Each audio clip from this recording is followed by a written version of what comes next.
La pubilla del castell d'Hostoles. Diuen que fa molt temps el darrer dels senyors de la vall va contraure matrimoni en un país molt llunyà amb una noble dama de singular bellesa. Van tenir una filla encara més bonica, però a mesura que va anar creixent va començar a sofrir estranyes malalties. Els amos de diversos masos del voltant havien de vetllar-la totes les nits.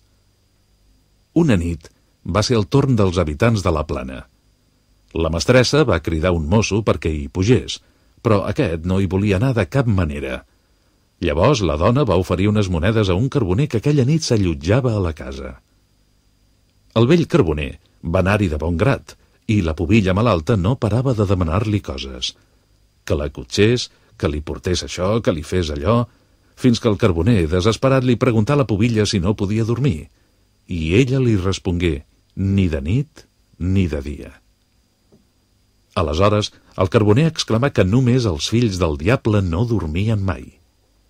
La pubilla va començar a cridar a la seva mare perquè vingués a desmentir aquella afirmació. Quan va entrar, va reafirmar la sentència del carboner, i aquest va invocar els noms sagrats de Jesús, Maria i Josep.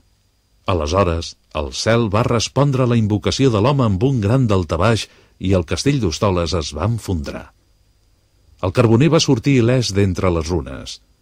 Tot seguit es va dirigir a la Plana per comunicar-los que mai més haurien de tornar a vetllar la pubilla d'Hostoles.